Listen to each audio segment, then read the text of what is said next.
Երբ որ մենք երեխային ստիպում ենք կարդալ այդ գիրքը, մենք երեխային ասում ենք, որ ընթերցանությունը շատ վատ բան է։ Ինչ անենք, որպեսզի գրքի կարդալը դառնա իսկապես թրենդային։ Գիտես, ասում են, կրակն ընկանք այս գիրքը կարդացինք։ Դու պետք է տպես գրքեր, որոնք մարդկանց համար հենց այսօր են պետք։ Այսինքն դա բացի նրանից, որ դուք բարիք եք բերել, դա նաև գրագետ բիզնես մոտեցում է։ Հաճախորդի տեսան, իրան վերաբերում են պիտիով, պիտի կարդաս։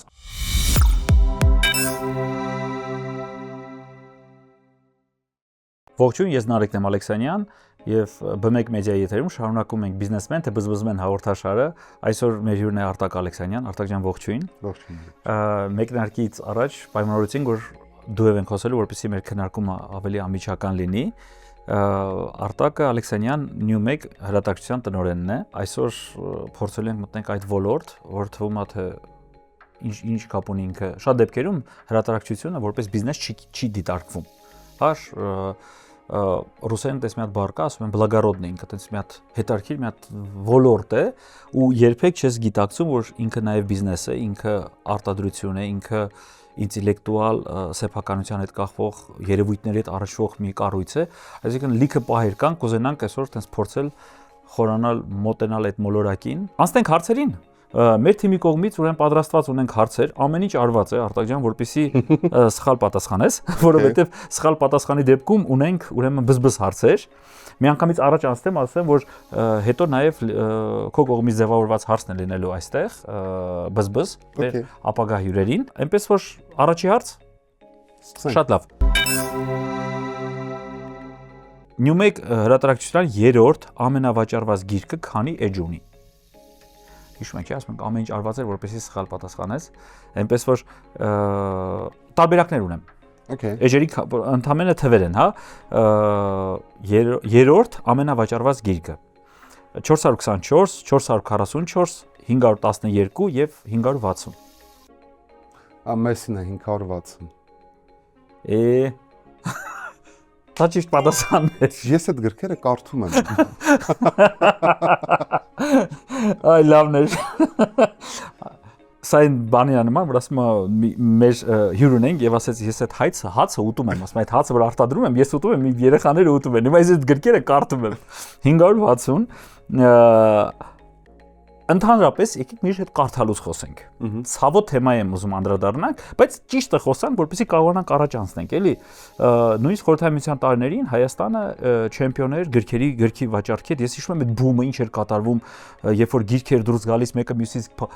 բայց երբ որ ինչ-որ ժամանակ հետո, այսօր վերնիսաժում դու տեսնում ես այդ հնամաշ կազմով գիրքը, բացում ես եւ ինքը ճռում է, ինքը չի բացվել։ Այսինքն գիրք գնելը եւ գիրք կարդալը դրանք տարբեր երկու Ինչ անենք, որպեսզի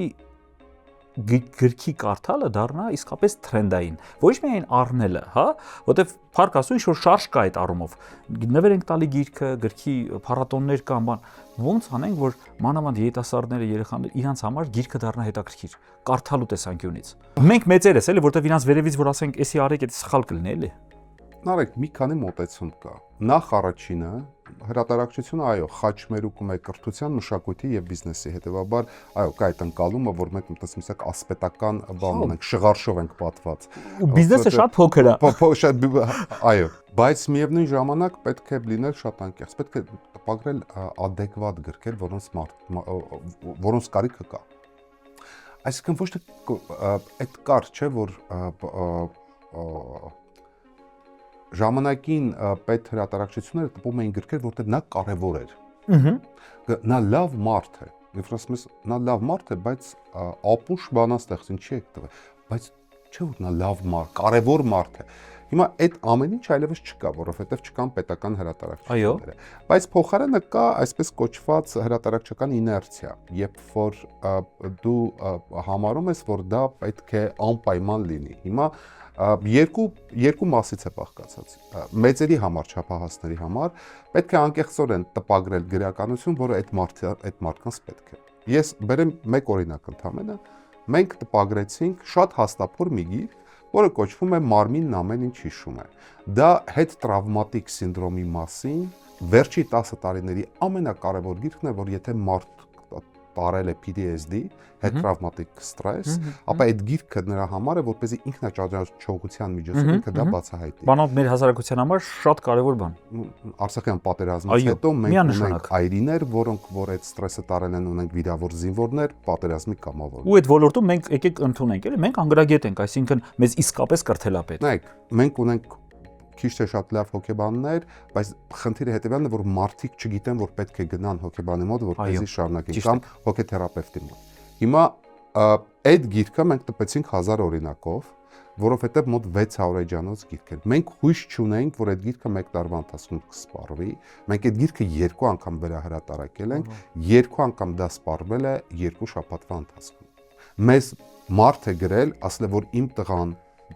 տարապում էր պատերազմից հետո գիշերամիզությամբ, դեսոցիալիզացիայով, չէր շփվում մարդկանց հետ, եւ մենք գրեթե վստահ ենք, որ ինքը մոտ էր ինքնասպանությանը, ձեր գրքի շնորհիվ ինքը հասկացել է, որ ինքը ունի հոգեբանի կարիք, եւ հիմա ինքը այնքան է լավացել, որ գնացել է աշխատանք։ Հետեւաբար, երբ որ դու նայում ես, թե ինչպիսի հասարակությունում ես ապրում, դու պետք է տպես գրքեր, որոնք մարդկանց համար հենց այսօր են պետք։ Պետք են ոչ թե այն իմաստով, որ պետք եթե չկարդա կմեռնի, այլ պետք են որպեսզի ինքը իր կարիքները հասկանա, որպեսզի կարողանա նավիգեյտ անի, կողմնորոշվի այս կյանքում։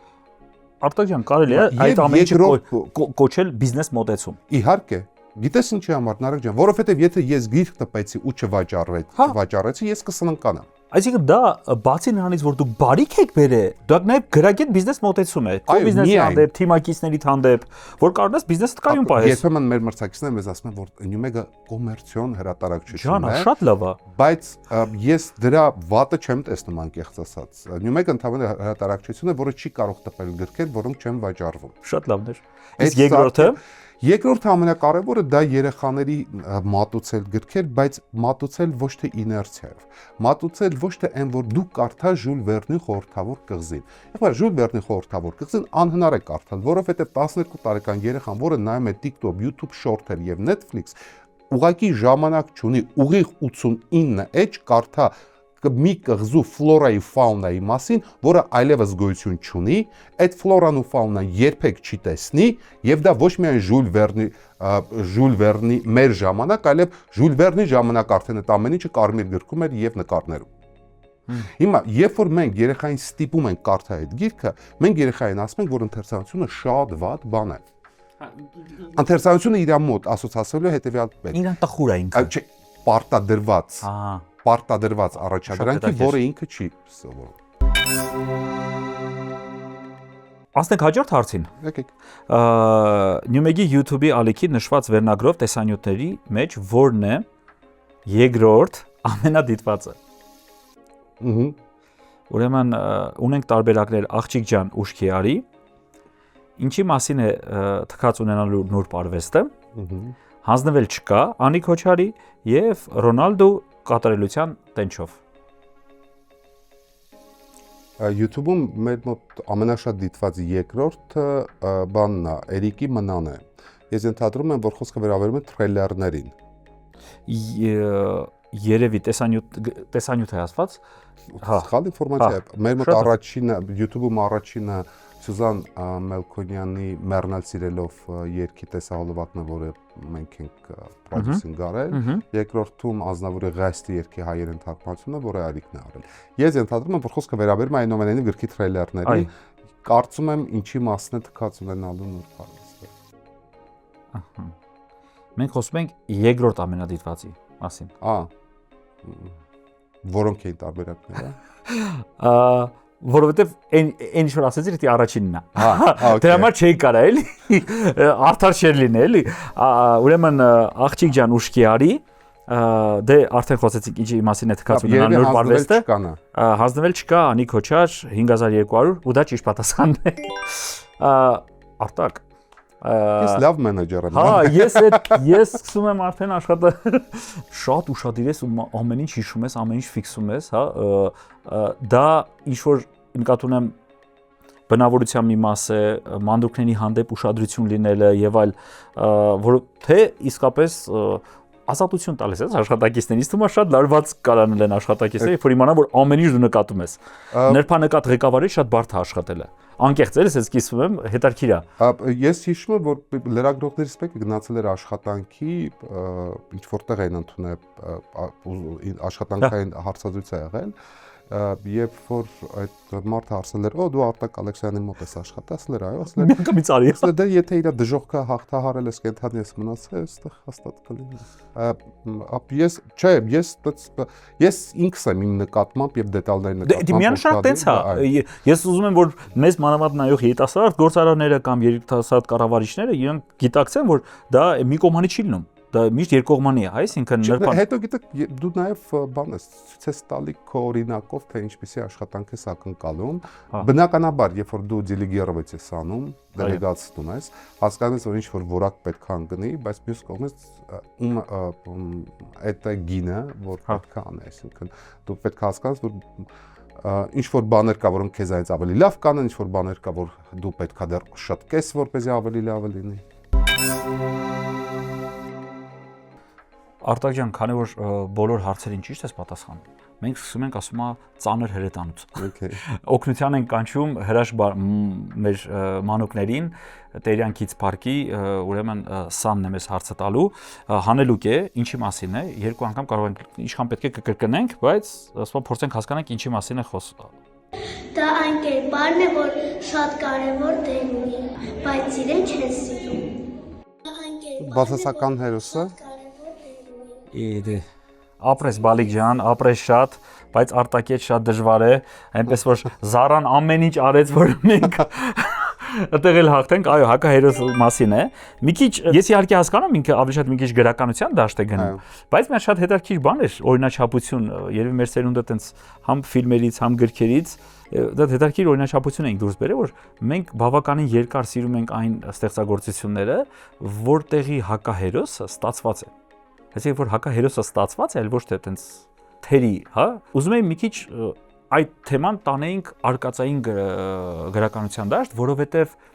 շատ դեպքերում մենք մտածում ենք, եթե գիրք է հրապարակվում, ապա այդ գիրքը պետքա լինի պայմանական ոնց 7 օրում դառնալ հարուստ կամ ինչպես ճիշտ շնչել եւ կորցնել 60 կիլոգրամ։ Չգիտեմ, այդ բոլոր հայպ վերնագրերը, հա, բայց հայերենով ոնց կլինի։ Թեժ վերնագրերը, շնորհակալություն, հա, բայց կա նաև կան վեպեր, կան պատմվածքներ, որոնք իրենց մեջ եւս շատ կարևոր նյութ են, չէ՞, պարունակում։ Ու թվում է, թե որ դա էլ պետք է ուղղորդվի։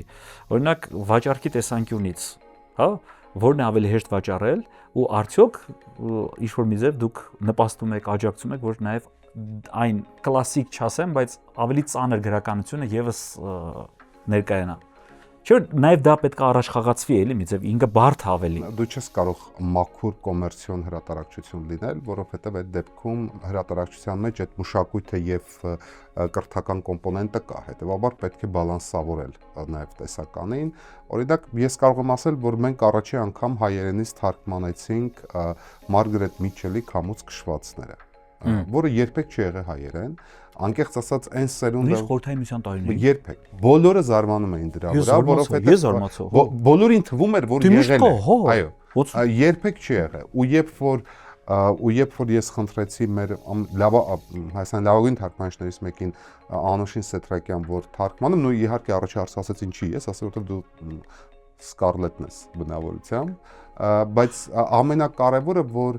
խմբագրությունում շատ երկար ժամանակ կար այդ կամուկացը։ Մարգարետ Միչելը ով պետքա կարդացել է, ով պետք չի ֆիլմն է նայել, ինչի պետք է բան անել։ Ես ասեցի, ժողովուրդ, կան բաներ, օրինակ իմ աղջիկը մեծանում է, ես կուզենամ, որ ինքը Սկարլետի մասին հայերեն կարդա ու կարդա լավ, որովհետև Սկարլետը էդի մի կնոջ պատմություն է, որը չհեռացավ ու իր հողի վրա մնաց։ Ճիշտ է։ Ավելին ինքը այնքան էր սիրում իր հողը, շատ հետաքրքիր որ իր դղյակին անուն էր տվել, Տարան։ Այո։ Բայց ինքը հող սիրելու մասին է։ Իր այն ամենածանր սոված ժամանակ երկրից չհեռանալու մասին է։ Այո, վատ տղամարդկանց նկատմամբ լավ կյանք չէր։ Այո, եւ վատ ճաշակ ուներ։ Տենց չհասկացավ, թե ում պետք է ընտրի։ Բայց միևնույն է, դա ուժեղ կնոջ կերպար է ու երբ որ մենք գիրքը տպեցինք, ես կարող եմ ասել, որ գիրքը սպառվում է 1 ամսում։ որքան տպում եք, այնքան վաճառվում են։ Եվ մեր ընթերցողները սիրում են եւ դասական գրականություն, եթե արժի, եւ նաեւ նոր գրականություն, եւ օրինակ քչերը գիտեն էլի, նա կզարմանաս, բայց Ալեքսանդր Դյումեի 3 հրացանակիրները երբեք չի թարգմանվել ֆրանսերենից։ Թարգմանվել է ռուսերենից։ Ես կարդացել եմ ռուսերեն, բնականաբար։ Կարդացել եմ իրան ռուսերեն, ես բանն եմ կարդացել կոմս Մոնտեկրիստոն հայերեն, դա էլ չի թարգմանվել, դա էլ ռուսերենից թարգմանվել։ Ցավոք սրտի։ Եվ հիմա այս համար մենք ներկայացնելու ենք, ինչից սկսվեց դրա գաղափարը։ Դրա գաղափարը սկսվեց նրանից, որ ես իմ տղային ուզում եի, որպես ինքը կարդար անպայման 3 հրացանակիրներ։ Դյուման դա այտենց հավերժ թեմա է, բայց նաև Դյուման տարիքային սահմանափակում ունի։ Դյումա դու պետք է կարդաս մինչև 20 տարեկան։ Դրանից հետո արդեն դրանից հետո որ Չէ,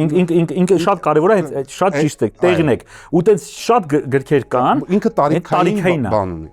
Ինքը Բուլգակով չի, որ պիտի 5 տարի մեկ պետքա կարդաս։ Շնորհակալություն։ Բայց ասեց, «Պապ, դու տեսել ես էս ինչա»։ Կարդացի սոսկալի վատ հայերեն էր ու այդ ժամանակ որոշեցինք, որ մենք պետքա հանձնառնենք Դյուման թարգմանել Թանկ, հարգելի հրատարակչություններ գտել ենք Արտակ Ալեքսանյանի Նյումեգի հաջողության գաղտնիքը։ Տղան է։ Ինքը տանը երեխաներին լավ իմաստով օգտագործում է, որպես թիրախային լսարան։ Ասում է, ինչ եք կարդում։ Չէ, ինքը շատ կարևոր բան է, հա, որտեվ ես ինչի ասացի, մենք գրքեր ունենք, մենք մեր լսարանի, տեսեք, հաց արտադրելուց մենք հաշվի ենք առնում մարդու սպառման վարքագիծը։ Խմիչք արտադրելուց, դա էլ ենք հաշվի առնում, բայց գրքերի տեսանկյունից մենք չգիտեմ ինչի հաճախորդի իրան վերաբերում ենք պիտիով պիտի կարդաս այն բացարձակ այդ մարդը մի հատ իրան հասկացի, եթե իրան հետարքիր եղավ, շատ պատկերավոր նկարներ, հետո գնաց ու այո, իրան տարիքին ինքը պետք է ընկալի այդ արկածախնդրությունը 3 հրացանակակիրներ, ինքը այդ տարիքին է բնորոշ։ Երբ որ իմ ընկերները մեր գրքերը կարդում են, ես զանգում եմ, այնքան հարց եմ տալի, ինչը հավանեցին, ինչը չհավանեցին, որը դուրս եկավ։ Հետաքրքիր է դուք խորտ կտաս այդ գրքը, որ այդ տկերս ասում են Կարակն ընկանք այս գիրքը կարդացինք։ Այդ ֆիդբեքը, որ անպայման որ իմանաս մարդկանց դուր եկել է քո գրքերը թե չէ, իրենց մեջ ինչ-որ մի բան փոխես թե չէ, շարունակես այդ ուղղությամբ թե չէ։ Օրինակ, որ երբ որ մարդիկ գալիս էին, նաև մեզ ինչ էին անպայման ասում։ Հայաստանում հասարակությունը այնքան է քաղաքականապես բևեռացված։ Այո։ Մենք գրեթե չունենք երկխոսություն։ Հա, կետեր չունենք, որ միանանք։ Կամ քրեական գործա, կամ քաղբանտարկյալ, կամ երկուսը միասին։ Դες չկա այդ, գիտեք, ես հարգում եմ ձեր կարծիքը, բայց ցույց տվեք չհամաձայնվել։ Այսպիսի երկխոսություն մեր մոտ 8 տարիա չկա, բայց դա չկա նաև հանրային մակարդակում։ Մենք գիտենք, որ բազմաթիվ ընտանիքներ են ամուսնալուծվել քաղաքական հայացքների պատճառով եւ մարդիկ գիտեն, որ երբ որ դու խոսում ես քաղաքականությունից, դա ավարտվելու է գորգռոցով։ Բայց քանի որ մարդը նաև սոցիալական երևույթ է, այնուամենայնիվ ուզում է ինչ-որ միտեղ գնա, որտեղ քաղաքականություն չի։ Հետևաբար այս մեր signature club-ը սիմբիոզն էր այդ ամեն ինչը, այսինքն միտեղ որտեղ մարդիկ գիտեն իրենց ոնց պահեն, մարդիկ են, որոնք ունեն կրթական ցեզ եւ դաստիարակության տարական նորմեր, եւ ամենակարևորը, որ մարդիկ փորձում են ոչ միայն խոսել,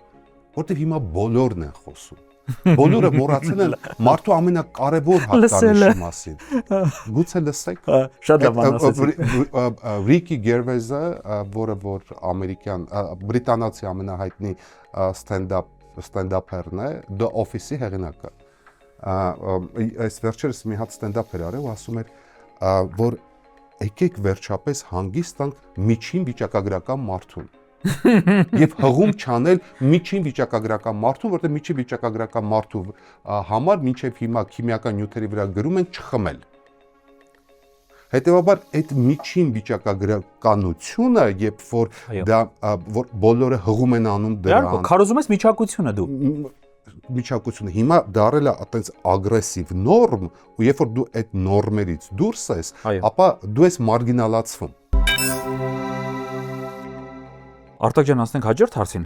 Հաջորդ, ասում եմ, այս ամեն ինչ անում եմ, որ այս ընթացքում մի քիչ փորձեմ նաև շեղել, որտեվ բզբզ հարց չունեցանք այդպես էլ։ Մենք օգնության ենք կանչել, ասում եմ, այս հաջորդ հարցի մեջ արդեն ձեր թիմը, որովհետև հասկանում ենք, որ պետք է այդ օգնությունը մեզ, հա։ Հնչեցվելու են հայ մեծերի արտահայտություններ, որոնք արդեն հնչեցվել են նաև ձեր թիմակիցներին։ Ու իրենց մեկ հարց է տվել ձեր կարծիքով Արտակ Ալեքսանյանին, որն է ամենահոգեհարազատը։ Հետևաբար մենք այս հարցով ուզում ենք տեսնենք, թե ինչքանով եք դուք արժեքներով սինխրոնիզացված թիմի հետ։ Okay. Всё, գնացինք։ Այս արտահայտություններից որն է ձեզ ամենահոգեհարազատը։ Ավելի լավ է այսօր մազերդ խանձվեն, քան վաղը գլուխդ այրվի։ Մկրտիչ Արմեն։ Ես ուզում եմ մարդկանց ժպիտով լուրջ բաներ ասել, Մհեր Մկրտչյան։ Նորարար ծնվում են եւ ոչ թե դառնում, Պարույր Սևակ։ Նա ով ուզում է հապշտակորեն մի խարույկ սարքել, նախապես փոքրիկ ծղոտ պիտի վառի։ Վարդան Աճեմյան։ Ես թվում է առաջինը Մկրտիչ Արմեն։ Ավելի լավ է այսօր մազերդ խանձվեն, կամ վաղը գլուխդ այրվի։ Ինքը շատ ժամանակ բան է, արդիական է հիմա, հա։ Բայց ալիտես թիմը մտածում է, որ Վերջինը նախավերջինը որն է։ Նորարար ծնվում են Նորարարը, այո։ եւ ոչ թե դառնում։ Թիմը մտածում է, որ Դա ես մեկը իրանք սա այն դեպքերից է, որ բավականին մոտիկել են իրար, բայց մենք ունենք սխալ վերջապես մի հատ սխալ պատասխան։ Okay. Հա, եւ նախ ինչպես է վերաբերվում ռիսկերի գնահատմանը, հա, օրինակ ինչ-որ բան տեսնում ես մարտահրավերները, նախորդ պլանավորում ես մի քանի այսպես կոչված ռիսկ մենեջմենտը ոնց է դրված բիզնեսում։ Կուզենամ մի քիչ դրանից խոսենք։ Հրատարակությունը ավելի հանգիստ բիզնես է։ Իմաստով, որ դու պլանավորում ես, օրինակ հիմա մենք պլանավորում ենք 2027-ը։ 2026 ամիշ պլանավորված է։ Այսինքն մեր մոտ ռիսկերը հիմնական ֆորս մաժորներն են։ Հիմնականում բայց դրա հետ մեկտեղ իհարկե կան ռիսկեր, օրինակ ռիսկերը կապված են մենք տարվա մեջ անում ենք 3 խոշոր փառատոն գրական։ Ձմեռային փառատոն, Դվինում ամառային փառատոն, որը կլինի հունիսի 27-ին, եւ Ֆրանկոֆեստը, որը լինելու է հոկտեմբերի 10-ին։ Իհարկե ռիսկը գիտեք որն են արեք, որ բավոր հանկարծ չհետաքրքրի, բավոր հանկարծ մարդիկ չգան։ Իրանք դեռ նորմալ երևույթներ են։ Կամ օրինակ, ասենք, վաճառքները բավականաչափ հովանավորներ չկարողանանք ներգրավել ծախսերը փոխհատուցելու համար, բայց էդ էլ քանի որ դու ամբողջ տարվա օրացույցը ունես, եթե դու կարողանում ես փագես։ Դու կարողանում ես բանակցել, օրինակ ասենք, հիմա մանավանդ ունեցել, որ նույնիսկ Հայաստանում դու պետք է սեպտեմբեր-հոկտեմբերին արդեն բանակցես գալիք տարի։ Մարդիկ ունեն գովազդային մարքեթինգի ու PR-ի բյուջեներ, որոնք պետք է տնօրենների խորհրդի մոտ հաստատեն, բյուջետավորեն, տողերը հատկացնեն, ու եթե դու այդ ընթացքում քո առաջարկները չներկայացրեցիր, որպեսզի իրենք քեզ ֆինանսավորեն, ապա հետո ամենայն հավանականությամբ այդ տողերը կծախսվեն։ Մի քիչ ուզում եմ դրան անդրադառնանք շատ թեթև, հա, այդ հովանավորչական այդ թեմաներին։ Արդյոք մեր արդեն բիզնես համայնքը լավ իմաստով, հա, հասունացել է եւ մենք նաեւ ոչ միայն իմիջային տեսանկյունից, որ տեսեք հրատարակչությունն է, նաև սա մեզի քաշ կտա, այլ նաև կոմերցիոն տեսանկյունից հետաքրքիր են դարձել, չէ՞ որ միջոցառումը իրանք նաև կոմերցիոն նպատակներ ունեն։ Բիզնես համայնքը հետեւյալն է։ Նոր սերնդի գործարարները դա հասկանում են եւ հատկապես բանկային համակարգը բավականաչափ ինտեգրված է բովանդակության ստեղծմանը, բայց ավանդական բիզնեսները բավականաչափ կոնսերվատիվ են ու հեռու են այդ ամեն ինչից։ Բավականաչափ հեռու եւ գիտեք այն աշճանի անարդարացիորեն հեռու, որ ուղղակի ասես լավ ինչի։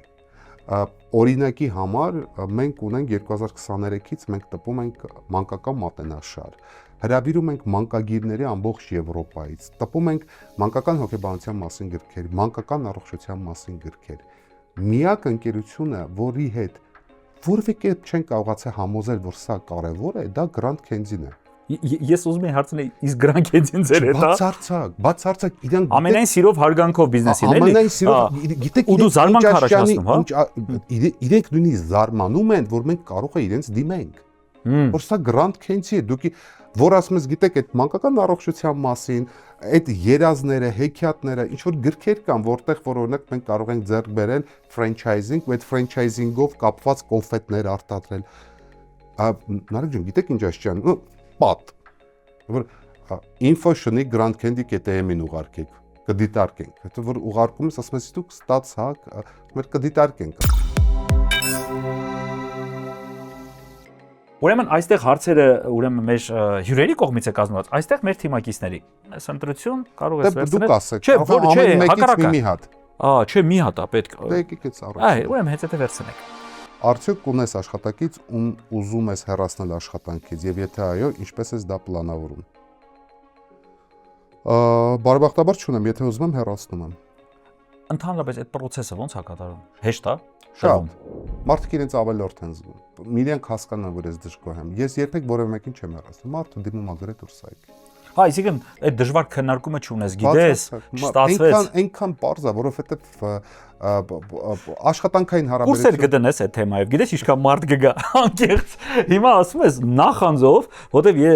ես օրինակ չեմ կարող։ Ես շատ դժվար ապրում եմ այդ իմ մեջ, հա։ Այ որ ասես ինք իրան հասկանում է, բան երազելի պատմություն հիմա նկարագրեցիր։ Իմ մոտ ընկերներն ասում են ինչա որ քո մոտից մարդիկ դուրս են գալիս։ Չէ, ասում են ինչա որ իմ մոտից որ ես մարդուն հեռացնում եմ դեմ ստատուսներ են գրում, որ քո մոտից դուրս են գալիս, ես երանից շնորհակալությամբ եմ ոնց որ բանակ են ավարտը։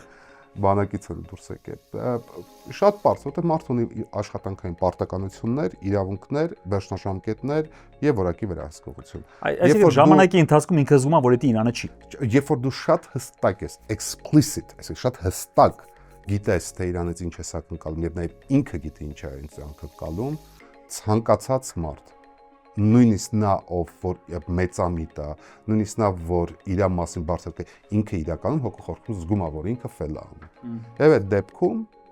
պետք չի մարդուն աշխատանքից ազատել, ինքը գալիս է, ասում է ես էլ։ Ես աշխատակից եմ ունեցել, որը եկել է 6 ամիս աշխատել է, սա ես եկա այս փուլում, երբ որ մենք նոր օֆիս ենք տեղափոխվում, երբ որ պետք է օֆիսի վերանորոգում, չգիտեմ, այդ պրարաբների մնացածի, դա իմ գործն է, ես դա արեցի։ Հիմա ընկերությունը թևապոխում է մի փուլ, որտեղ ես ինձ չեմ տեսնում, որտեղ եթե մնամ, կձախողեմ։ Բայց չեմ ուզում ձախողեմ, ես ուզում եմ ինքս այս ընկերության մեջ իմ հաջողության պատմությունով հեռանամ։ Մարդը այսինքն ինքնարեֆլեքսիան, ինքնավերլուծությունը այնքան բարձր մակարդակի վրա է, որ որոշեց, որ պետք է նա կլինի արտաքին այդ դեպքում մի հատ էսպիսի, ոնց ասում եմ, ճշգրտող հարց է, ուրեմն արդյոք կարելի ասել, որ այդ ամեն ինչը դրվում է, երբ որ մարդուն գործի ենք ընդունում։ Պարտադիր։ Այսինքն, եթե մենք ճիշտ մարդու ենք գործի ընդունել, ճիշտ ձևի, այսինքն ընտրել ենք եւ բերել ենք մեր թիմ արժեքներով, ապա ինքն իրանով այդ որ ասել ռեֆլեքսիա, արդյոք մենք ստուգել ենք այդ ռեֆլեքսիան ընդունելու ժամանակ, որովհետեւ եթե մենք դա արել ենք, ապա մենք խնդիր չենք ունենում այստեղ։ Հետո երբ որ դու նաեւ ձևակերպում ես ինչ ես ակնկալում այդ մարդուց։ Ինչ ես ուզում, եւ ամենակարևոր բանը շատ ավելի կարևոր բան կա, որ ինքը հասկանա, որ մի հատ մեծ առաքելության մի մաս է, որտեղ ինքն է ունի իր բաժինը, իր անելիքը ունի, ու արդյունքը արդյունքի մեջ պատասխանատվություն ունի եւ փառքի իր բաժինը։ Փառքի իր բաժինը, շատ լավ։ Ավարտին մեր թիմը տանջել է արհեստական բանականությունը, այսօր չես կարող առանց իրա, բայց փոքրել ենք մի հատ փոքրիկ չարաճճիություն անել, դուրս բերել այսպես կոչեցյալ մի հատ բիզնես հորոսկոպ Newmeg ընկերության հրատարակչության համար ամիսներով ինչ պիտի անեք, ինչ պիտի չանեք 1 տարվա, հետո որ մի հատ կհանդիպենք, ասեք իշխանով ամենքից։ Հա, բայց ապրիլ ամիսը օրինակ ինչի մասին է, հետաքրքիր է, բռնում է թե չէ։ Ինչ է սպասվում նոր գրքերի թողարկման եւ գրական նախագծերի ակտիվ փուլ։ Շատ ճիշտ է։ Հա։ Նույն իհարկե մենք նոր գրքեր ամեն ամիս ունենք, բայց ասում եմ, շատ ճիշտ է, հաջորդ ամիսը կարա դա լինի։ Շատ կուսամնասիրենք շատ իդեպ այս վերջերս հետաքրքիր բան եղավ մեր ընկերներից մեկը ChatGPT-ի հետ զրուցել էր ասել էր որ ուզում է գիրք տպի եւ ասել էր չափանիշներ եւ ասել էր որ հրատարակչությունն է խորհուրդ տալիս Հայաստանում եւ այդպես այդ պատասխան ուղարկել էր ասել էր միանշանակ Newmeg ու այդպես մենք ուզում ասեմ շատ ոգևորվել էինք որովհետեւ հետո պարզվեց որ օբյեկտիվ է էլի ինչ որ չափով հա գուցե օբյեկտիվ է տեղյակ է մեզանից Դե ամեն դեպքում այսօր արհեստական բանականությունը անտեսել շատ բարդ է մենք այդպես փորձում ենք փոքրիկ չարաճճիություն անել իր այդ լավ լինել այն մի հատ մի բանկա չէ ասում գա միամիտ կգրավի գոնե միտեղ հարաբերություններ իրանց հետ ունենանք որ կարողանանք առաջ գնանք շատ օրիգինալ գաղափարեր եւ շատ օրիգինալ նվեր շատ զգացված մենք էլ ենք շատ շնորհակալ մեկնարկին ասեցինք որ բարեկամական կապեր չունենք, հույս ունենանք մեր այս հանդիպումը կդառնա առիթ լավ իմաստով գործընկերային ֆորմատների, մենք միշտ ողջունում ենք այդպիսի հետարքիր բիզնեսների ձևավորումը Հայաստանում եւ թե B1 մեդիան, թե ընդհանուր հայ գործարանների ասոցիացիան կմտածենք հետարքիր ֆորմատներ կարող ենք միասին հետագայում իրականացնել։ Շնորհակալություն շատ։ Ես եմ շնորհակալ։